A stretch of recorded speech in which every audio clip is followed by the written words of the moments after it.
बिस्मिल्लाहिर्रहमानिर्रहीम। Welcome to my YouTube channel Jamia physics Waqas. And students, आज हमारा जो टॉपिक है वो चैप्टर 21 के जो हैं प्रॉब्लम्स हमने शुरू किए हुए थे उसकी कंटिन्यूटी है हमारे पास। Chapter problem number 21.6। ठीक है, तो इसकी स्टेटमेंट की तरफ चलते हैं। If uranium 92-233 is decade twice by alpha emission, what is the resulting isotope. ठीक है, यूरेनियम जो है 92 ये डिके हो रहा है ट्वाइस 2 टाइम्स अल्फा एमिशन के साथ। ठीक है, इसकी जनरल इक्वेशन देखते हैं। सबसे पहले आपके पास क्या होती है अल्फा एमिशन की, ये हमारा पेरेंट न्यूक्लियाई होता है। ठीक, इसमें जो है जी एटॉमिक नंबर और ए एटॉमिक मास। ठीक, तो इसकी अल्फा एमिशन के साथ क्या होता है, मास नंबर में जो है या एटॉमिक मास जो है उसमें से क्या होता है 4 कम हो जाता है और एटॉमिक नंबर में से 2 कम हो जाता है। ठीक है, यानी कि 2 प्रोटॉन कम हो जाते हैं और 4 जो है इसमें न्यूट्रॉन और प्रोटॉन में से कम हो जाते हैं। ठीक है, तो और साथ में क्या होता है, हीलियम का न्यूक्लियस जो है अल्फ़ा पार्टिकल वो एमिट होता है। तो सब यूरेनियम हम ले लेते हैं यहाँ पे। यूरेनियम से जब निकालेंगे हम अल्फ़ा पार्टिकल तो क्या हो जाएगा आपके पास, ये हमारा जो डॉटर न्यूक्लियई है, ये 2 न्यूक्लियई जो है आपके प्रोटॉन नंबर जब वो कम होके 90 रह जाएगा और मास नंबर जो है आपका एटॉमिक मास जो है वो कम होके क्या रह जाएगा 229। ठीक है, 229 जो है आपका रह जाएगा। ठीक है, और प्लस क्या होगा, हीलियम का न्यूक्लियस आपके पास आएगा। तो ये तो हो गया 1 टाइम। ठीक है, लेकिन गिवन क्या है आपको ट्वाइस, तो 2 टाइम्स अगेन इसी इसके जो डाटा न्यूक्लियस इसी में से जो है एमिशन होगी अल्फ़ा पार्टिकल की। तो क्या होगा, जहाँ पे आपके पास एटॉमिक नंबर जो है ये कम होके 88 रह जाएगा और मास नंबर जो है ये कम होके 225 रह जाएगा। ठीक है, ये डॉटर न्यूक्लियस ही है आपके पास 2 टाइम एमिशंस के बाद। ठीक है, तो अब आपको पीरियोडिक टेबल में पता होना चाहिए कि 88 जो है ये कौन सा एलिमेंट है और कौन सा इसका आइसोटॉप बनेगा। ठीक है, तो uranium 92 is decayed twice by alpha emission, then radium 88, ये रेडियम बनता है ये एलिमेंट। ठीक है, radium 88 is formed, hence resulting isotope is radium RA88-225। ठीक है, ये आपका जो है रिजल्टिंग आइसोटॉप बनता है।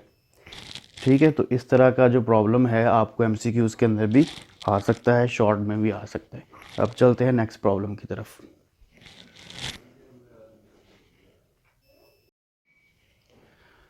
स्टूडेंट्स, अब हमारे पास प्रॉब्लम जब नंबर 7 है चैप्टर 21 का।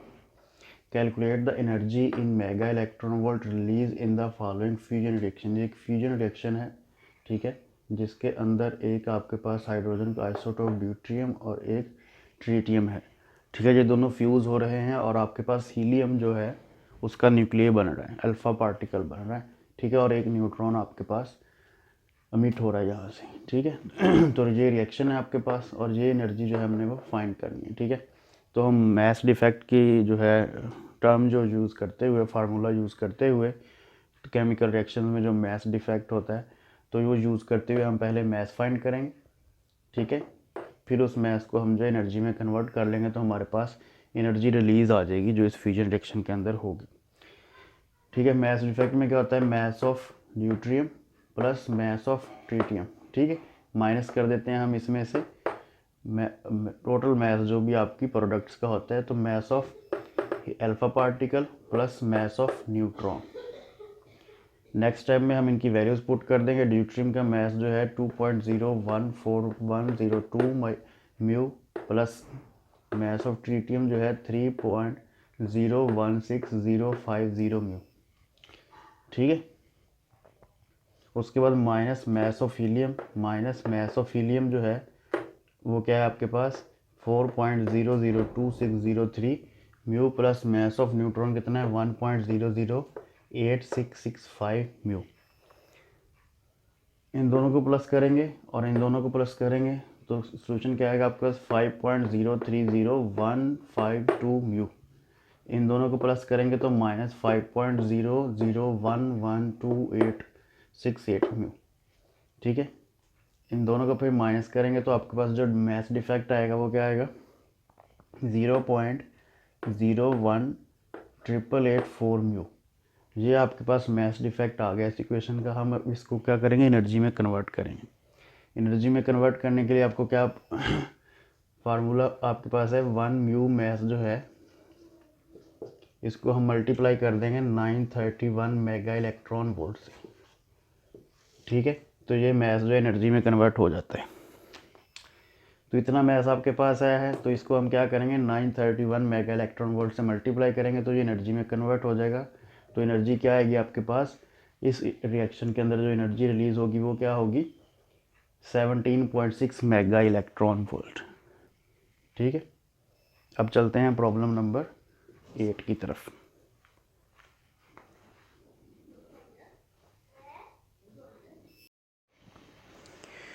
स्टूडेंट्स, अब हमारे पास जो है प्रॉब्लम 8 है चैप्टर 21 का। इसकी स्टेटमेंट देखते हैं। A sheet of lead 5 mm thick reduces the intensity of a beam of gamma rays by a factor 0.4. Find half value thickness of lead sheet which will reduce the intensity to half of its initial value. Statement को फिर से देखें। कहता है sheet of lead 5 mm, एक lead की sheet है 5 mm thick है जो कि गैमा रेज बीम की इंटेंसिटी को 0.4 तक जो है फैक्टर तक जो है वो कम कर देती है। तो कहता है कि find half value thickness of lead sheet which will reduce the intensity to half of its initial value. तो हमें कहता है कि आपने वो थिकनेस फाइंड करनी है जो कि इनिशियल वैल्यू जो है गैमा रेज की उसको हाफ, उसकी इंटेंसिटी जो है वो हाफ तक रिड्यूस कर दे। हमने उसकी जो है उस शीट की थिकनेस फाइंड करनी। तो चलते हैं जहाँ पे हमारे पास डाटा क्या है, थिकनेस ऑफ शीट x1 जो है 5 mm, इसको मल्टीप्लाई करेंगे प्रीफिक्स m के साथ, ठीक है, मिली के साथ, तो क्या हो जाएगा 5 × 10⁻³ मीटर। हमने क्या किया, मिलीमीटर को मीटर में कन्वर्ट किया। उसके बाद कहता है रिडक्शन इन इंटेंसिटी।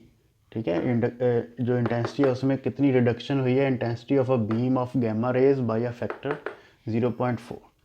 ठीक है, रिडक्शन इन इंटेंसिटी I1 जो है 0.4 I0। I0 हमारे पास जो है उस गैमा रेज बीम की जो है वो क्या होगी, ओरिजिनल इंटेंसिटी होगी। ठीक है, फिर कहता है find the half value thickness. ठीक है, lead sheet which will reduce the thickness to half of its initial intensity या इनिशियल वैल्यू। ठीक, तो यहाँ पे रिडक्शन इन इंटेंसिटी I2 जो है उसने खुद बता दिया, हाफ जो है ओरिजिनल का। ठीक है, तो 0.5 I0 हो जाएगी, ये हाफ हो जाएगी उसकी। तो प्रॉब्लम क्या है, हमने थिकनेस ऑफ शीट x2 जो है वो फाइंड आउट करना है, जिसके लिए हमें इंटेंसिटी 2 के लिए हमने जो है वो क्या करनी है, थिकनेस x2 फाइंड करनी है। फार्मूला हमारे पास है I = I0 e⁻⁻μx। ये जो म्यू है ये लीनियर अब्जॉर्प्शन ऑफ कोफिशिएंट है जो कि हर मीडियम का अपना होता है। हम यहाँ पे लेड जो है वो यूज़ कर रहे हैं, तो लेड मीडियम जो है वो हमारा सेम होगा दोनों इंटेंसिटी के लिए। तो थिकनेस हमने फाइंड करनी है। इंटेंसिटी I1 और I2 हमें गिवन है, ओरिजिनल इंटेंसिटी जो है I0। ठीक है, उसके साथ जो कम्बिनेशन इनका बन रहा है वो भी हमने यहाँ पे। तो बेसिकली हमने थिकनेस फाइंड करनी है लेड शीट की। तो हम क्या करेंगे, कंपैरिजन कर लेंगे। ठीक है, वो कैसे करेंगे देखते हैं। सबसे पहले हम क्या करेंगे, थिकनेस और इंटेंसिटी 1 जो है उसके लिए इसको फाइंड आउट करेंगे। इस फार्मूले में पुट कर दें I1। ठीक है, I1 मतलब रिडक्शन इन इंटेंसिटी, जो पहली हमारे पास इक्वेशन बनेगी। ठीक है, I0 e⁻μx1। ठीक है, अब इस फार्मूला के अंदर जो है हमने वैल्यूज पुट करनी है। I1 आपके पास क्या है, 0.4 I0 और I0 e⁻μx1। अब इसको एज इट इज़ हम रहने देते हैं। ठीक है, फिर क्या करेंगे, I0 से I0 कट जाएगा, 0.4 = e⁻μx1। यहाँ पे अभी x की वैल्यू हम पुट नहीं कर रहे। अब दोनों तरफ जो है लॉग लेते हैं। ठीक है, दोनों तरफ हमने लॉग ले लिया। L N is equals to natural log लिया है 0.4 is equals to L N e minus mu x1। अब यहाँ पे लॉग की जो वैल्यू है वो नेगेटिव में आएगी -0.916 इज इक्वस टू, अब ये जो है नेचुरल लॉग ई जो है उसको वो आप ख़त्म हो जाएंगे तो ये क्या हो जाएगा, पावर नीचे आ जाएगी माइनस म्यू x1। यहाँ से नेगेटिव कैंसिल आउट हो जाएगा तो आपके पास होगा 0.916 is equal to mu x1। ये आपकी इक्वेशन 1 हो गई। इसी तरह हम जो है इक्वेशन 2 बनाएंगे फॉर इंटेंसिटी 2 और थिकनेस x2 के लिए। Intensity I2 is equal to I naught e minus mu x2, ठीक है, यहाँ पे 2 लगा लेते हैं सबस्क्रिप्ट। तो यहाँ पे इंटेंसिटी I2 की वैल्यू क्या है 0.5 I naught, 0.5 I naught is equal to I naught e minus mu x2। I naught से आई नॉट कैंसिल हो जाएगा, 0.5 is equal to minus e minus mu x2 हो जाएगा आपके पास। अगेन दोनों तरफ लॉग लेते हैं, ठीक है, लॉग की वैल्यू आ जाएगी आपके पास एल एन 0.5 की वैल्यू माइनस 0.693 आ जाएगी। ये लॉग जो है ई के साथ ख़त्म हो जाएगा, पावर नीचे आ जाएगी माइनस म्यू x2 आ जाएगा, माइनस से माइनस कैंसिल आउट हो जाएगी तो 0.693 is equal to mu x2 हो जाएगा। अब इक्वेशन 1 जो है उसको डिवाइड कर दें इक्वेशन 2 से। यहाँ पे म्यू से म्यू जो है वो कैंसिल आउट हो जाएगा आपके पास, तो आपके और x की वैल्यू हम पुट कर देंगे अब यहाँ पे 5 मल्टीप्लाई x माइनस 3। बाकी सारी इक्वेशन वैसी की वैसी यहाँ पे आ जाएगी।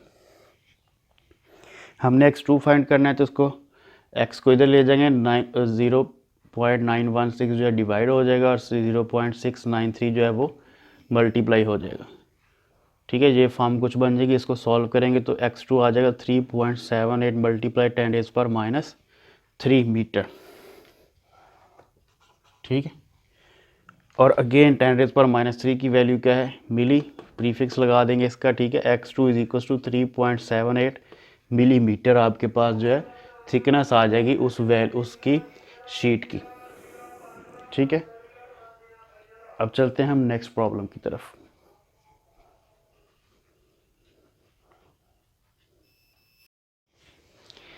स्टूडेंट्स, अब हमारे पास प्रॉब्लम नंबर 9 है चैप्टर 21 का। स्टेटमेंट है radiation from a point source obeys their inverse square law if the count rate at a distance of 1 meter, ठीक है, 1 meter from Geiger counter is 360 count per minute, what will be its count rate at 3 meter from the source. कहता है Geiger Muller जो है counter है आपके पास, उसमें उससे जो है रेडिएशन सोर्स जो है वो 1 मीटर लॉन्ग यानी कि दूरी पे रखा हुआ है, ठीक है। लेट्स सपोज ये आपके पास जो है गीगर काउंटर रखा हुआ है, ठीक है, और ये 1 मीटर की दूरी के ऊपर जो है एक सोर्स रखा हुआ है आपने, ठीक है, रेडिएशन सोर्स, ठीक है। तो कहता है ये जो है इसकी काउंट रेट क्या है 360 काउंट्स सी पर मिनट, ठीक है। कहता है सेम जो है आपके पास जी काउंटर है लेकिन जो सोर्स की दूरी है वो 3 मीटर कर दी गई है। तो अब हमने जो है वो काउंट रेट फाइंड करना है, ठीक है। ये हमारा प्रॉब्लम है। तो हम इसमें क्या करते हैं, सबसे पहले इंटेंसिटी जो है I is directly inversely proportional to 1/r², क्योंकि पॉइंट सोर्स जो है वो इन्वर्स स्क्वायर लॉ को ओबे कर रहा है। तो इम्प्लाइज दैट करेंगे I is equal to k/r² कर लेंगे। k जो है आपके पास कांस्टेंट है यहाँ पे, प्रोपोर्शनैलिटी कांस्टेंट। तो वन सोर्स के लिए, इस सोर्स के लिए हम क्या करेंगे, I1 is equal to k/r1 का स्क्वायर, और जिसके लिए हमने फाइंड करनी है I2 is equal to k/r2 का स्क्वायर हो जाएगा, ठीक है। डिवाइड कर देंगे इक्वेशन 2 को 1 से। तो जब डिवाइड करेंगे I2 और I1 is equal to k/r2 square divided by k/r1 square. यहाँ से k से k कट जाएगा और ये R1 जो है ये घूम के ऊपर और ये R2 जो है घूम के नीचे आ जाएगा, ठीक है, क्योंकि वो डिवाइड का डिवाइड हो रहा है। तो फॉर्म क्या बनी आपके पास, I2 over I1 is equal to R1 का स्क्वायर ओवर R2 का स्क्वायर। इसमें हमने क्या करना है, I1 I2 फाइंड करना है हमने, ठीक है। तो क्या करेंगे, I1 जो है इसको इधर ला के मल्टीप्लाई कर देंगे, ये फॉर्म बन जाएगी आपके पास इक्वेशन की। इसमें जो है वैल्यूज पुट कर दें। R1 कितना है आपके पास, काउंट रेट 1 मीटर के लिए, ठीक है, ये डिस्टेंस है आपका ये वाला। तो इसके लिए कितना है आपके पास, R1 डिस्टेंस कितना है 1 मीटर, और I1 जो काउंट रेट है वो कितना है 360, डिवाइड करेंगे R2 जिसके लिए हमने फाइंड करना है, ठीक है, वो डिस्टेंस कितना है 3 मीटर है, ठीक है। तो I2 आपके पास जो है काउंट रेट क्या आ जाएगा, I2 40 काउंट रेट काउंट पर मीटर आपके पास आ जाएगी, ठीक है। अगर आप जो है उसी सोर्स को जो है वो 3 मीटर के ऊपर ले जाओ, उससे काउंटर से जो है वो दूर ले जाओ, ठीक है। अब चलते हैं प्रॉब्लम नंबर 10 की तरफ।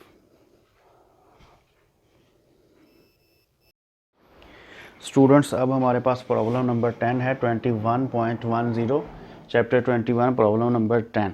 आइए इसकी स्टेटमेंट देखते हैं। A 75 kg person receives a whole body radiation dose of 24 mrad, मतलब milli radiations delivered by alpha particles for which RBE relative biological effectiveness factor 12। Calculate absorb energy in joule. हमने क्या करना है, अब्जॉर्ब एनर्जी कैलकुलेट करनी है, और क्या करना है, इक्विवेलेंट डोज इन REM रैम, ये एक यूनिट है रेडिएशन का, ठीक है। तो क्या हमारा डाटा का गिवन है आपका, मैस है 75 kg, dose D is equals to 24, dose कितनी है 24 mrad, mrad मतलब मिली रेडिएशन, तो 10⁻³ मिली की जगह पे हमने लगा दिया, ये डोज हो गई आपके पास। लेकिन डोज का जो यूनिट है हमने उसको भी ग्रे के अंदर लेके आना है, तो 1 रैड जो है 0.01 GAY यानी कि ग्रे के इक्वल होता है।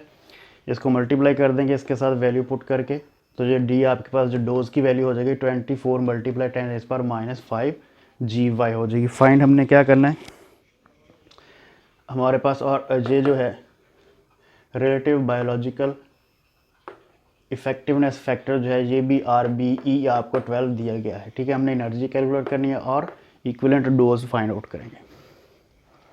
एनर्जी फाइंड करने का फार्मूला क्या है, एनर्जी अब्जॉर्ब जो है is equal to M multiply by dose. जो मैस है बॉडी का उसको क्या करेंगे, डोज के साथ मल्टीप्लाई करके देंगे, तो वो एनर्जी अब्जॉर्ब आ जाएगी, जो आपकी बॉडी जो है जब रेडिएशन को एक्सपोज होती है तो आपकी बॉडी अब्जॉर्ब कर लेती है, ठीक है।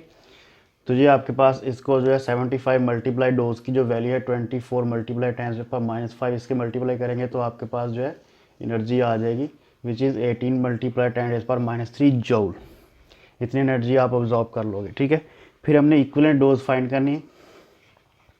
इक्विवेलेंट डोज यानी कि DE जो है वो उसका फार्मूला क्या है, D मल्टीप्लाई बाई RBE। जितनी भी डोज है उसको RBE यानी कि रिलेटिव बायोलॉजिकल इफेक्टिवनेस फैक्टर जो है उससे मल्टीप्लाई कर देंगे, तो आपके पास क्या आ जाएगा, इक्विवेलेंट डोज आ जाएगी 24 मल्टीप्लाई 10⁻³ मल्टीप्लाई 12। इसको सॉल्व करेंगे तो 2.88 मल्टीप्लाई 10⁻³ SV सीवर्ट, ठीक है। ये भी एक रेडिएशन का जो है एक यूनिट है, ठीक है। तो 1 rem is equal to 0.01 SV के इक्वल होता है, तो हमने यहाँ पे SV हटाना है और रैम में लेके आना है, क्योंकि उसने इक्विवेलेंट डोज इन रैम के अंदर जो है वो फाइंड करने का बोला हुआ है। तो इसको डिवाइड कर देंगे, 0.01 जो है वो डिवाइड हो जाएगा, साथ में रैम आ जाएगा। इसको सॉल्व करेंगे तो आपके पास क्या आ जाएगा, अब देखें ये 0.01 है, ये क्या बनेगा 1 मल्टीप्लाई 0.-2, ये 10⁻² ऊपर जाके जो है इसमें से डिवाइड माइनस हो जाएगा, तो क्या हो जाएगा ये 10⁻⁻1 हो जाएगा। इसको मल्टीप्लाई करेंगे तो ये 0.288 और फिर इसको राउंड ऑफ करेंगे तो 0.29 रैम हो जाएगा इक्विवेलेंट डोज, ठीक है। तो इसके साथ ही हमारे जो है चैप्टर 21 जो है उसके प्रॉब्लम्स अख्ताम पज़ीर होते हैं, एंड होते हैं। अगर आपको जो है वीडियोस अच्छी लग रही हैं तो कमेंट्स करें, लाइक करें और दोस्तों के साथ शेयर करें, और चैनल को सब्सक्राइब करना ना भूलें। अल्लाह हाफिज़।